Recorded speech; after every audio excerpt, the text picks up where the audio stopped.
Hey guys, Chelsea Coffey here at the Coffee Break, and I am going to talk to you guys today about how to make the most of the waiting room. The waiting room, to give you guys background on the whole idea, is a concept that I came across from my church here in Houston called the 429. Pastor Jeremy did this series called The Waiting Room, and it highlighted so many of the things that I didn't know I was still going to be going through, 7 months later. You're going to come into seasons where you're just asking God a million questions, whether it's, God, what am I doing wrong? When am I going to get this promotion? Where is my future husband? Are things going to turn around for my family? I mean, there are just so many different experiences that people can go through.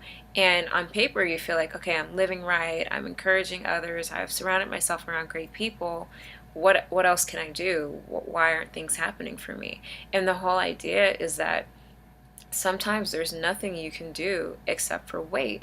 But what really counts is what you do while you're waiting.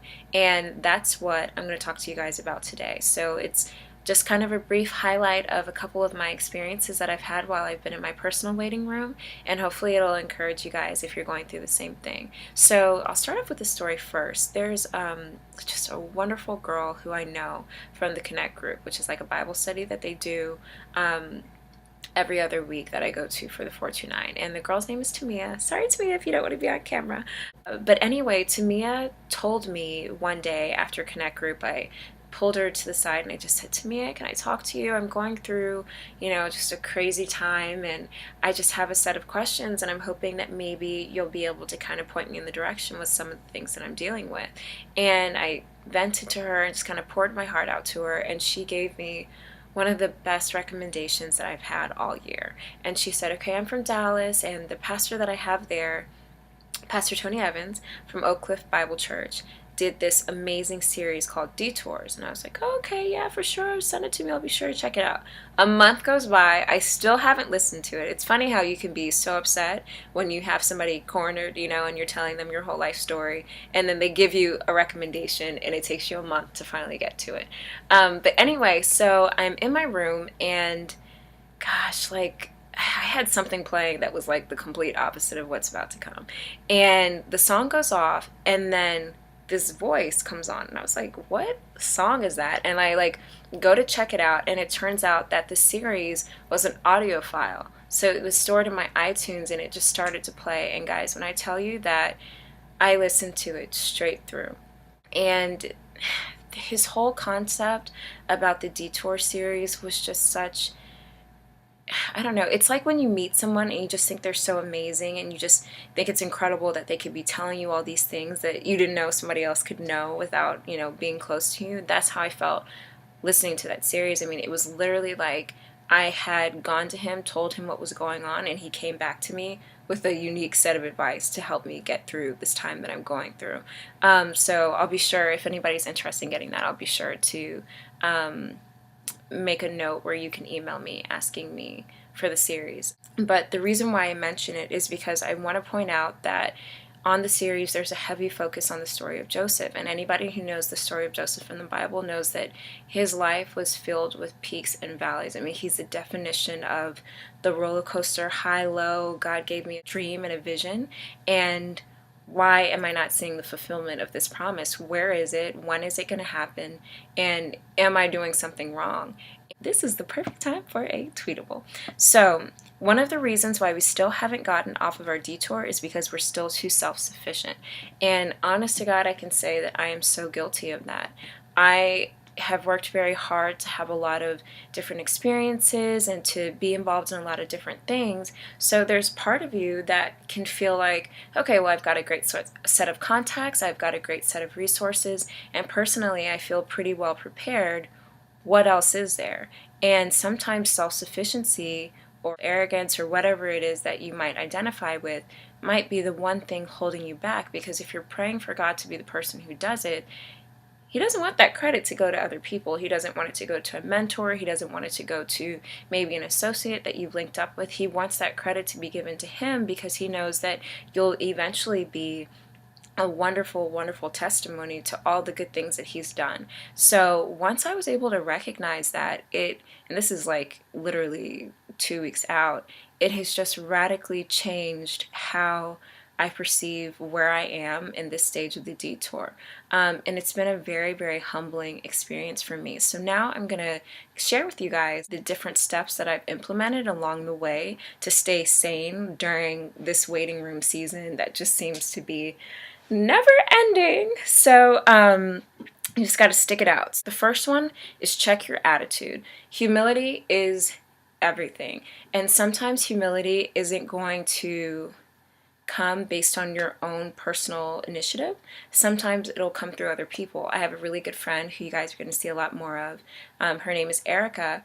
And I was sharing with her that I wanted to have a well-rounded structure. I'm a consultant, and consulting is great, but there are highs and lows in consulting seasons. And I was telling her, I just want to have consistency across the board. And she was like, oh, why don't you just apply for this job? And I was like, yeah, but that's not really what I want to do.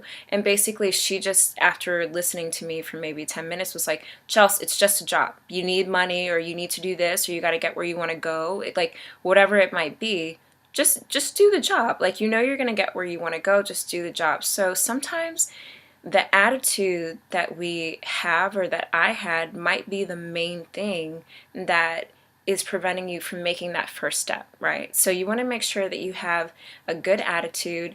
And the other half of that, at least for me personally, is forgive offenses. This is something that I posted a while back, and it's just so freeing if you can really get a hold on it and not let go. People are going to offend you every day, whether it's people that you think you're close to, somebody in the grocery store, somebody on the road. Offenses are going to come, and your attitude has a huge impact on how you manage your response to them. So if you're already in a place where you're not sensitive to the fact that you want to be able to disregard offenses, you're going to be more inclined to be offended. But if you're already thinking in your mind, okay, people are going to be crazy some days, people are going to be awesome some days, you're going to get everything in between, you're already prepared to how you want to react in the event that you get offended. The next thing is get busy. Anybody who knows me knows that if I go through a season where I think things aren't really going my way, it might get me down for a month, maybe max, but as soon as I snap out of it, it's like the Tasmanian devil. So that's why I say get busy. If there's a job that you've always wanted to have and you don't have that job yet, look at those different job postings that they have and start reading through the job description. If there are qualifications that you're not qualified for, get on lynda.com, go to the Barnes & Noble, go to the library, find out what you have to do to be in position to where if you have the opportunity to do one of those jobs, you can kill that interview with confidence. Also, invest in relationships. There are so many people, whether they're physically in your town or virtual friends, who have access to just a ton of information. And you want to build relationships with people who you can plant seeds in, but who can also plant seeds in you. And then it's also really important to get out there. And this is something that, one day I was kind of like bouncing around. I'm about to graduate from grad school, and I was just kind of like, it's one of those days. And my dad was like, Chelsea, get out there. Like, what are you doing here? Get out there. So just like fireworks, I was like, okay, that's perfect. Okay, I need to start going to events. I need to start being more proactive about the things that I want to be a part of, and have a very clear vision on what projects you want to take on so that your time is used most efficiently. The next thing that you need to make sure you do, and this is from my dad too, and I'll be honest, I'm actually a little embarrassed to have this on the list because it's something that I've recently implemented, but you need to communicate your intentions. So whether that's your past boss who is just crazy about you, or maybe it's an old coworker or classmates that you had, everybody and their mom should know about this new project that you're taking on, or this initiative, or whatever it is that you really want to put out there and chase after. Let people know, because you have no idea. It could be maybe 6 months down the road and somebody's still thinking of you, and they come across somebody who can bridge that gap for you, and boom, you're in great position just because you said something. And the next one is create a vision board. So if you look behind me, I have this huge screen on my wall, and basically it's a shot from New York City. I want to have a place in New York City one day. It's part of my vision. So be thinking in terms of what are the things that I can surround myself with that are going to be consistent with the vision that I have for myself, and have it everywhere you go. Have it in the car, have it on your phone, have it on the walls in your room. Make sure you're surrounded by things that support where you want to go. And last but not least, and I consider number 5 a gift, because it's something that came from a very dear friend, Janae, and she was, I've been talking a lot, I guess, because I have all these great words of wisdom from my friends. But anyway, she gave me advice that has really anchored and become a cornerstone behind this last year, which is cool because it's December. So it's like the perfect thing that I need riding into 2014. And basically, she said to me, after listening to everything that I had to share with her, you know what, Charles, trust the process. Just trust the process. And when she said it, I was like, oh, that's beautiful. Oh, okay, I like that. And it's just the whole idea that if you're putting in the work, if you're praying hard, and you do the time, all you can do is trust that God is going to do what He said He's going to do.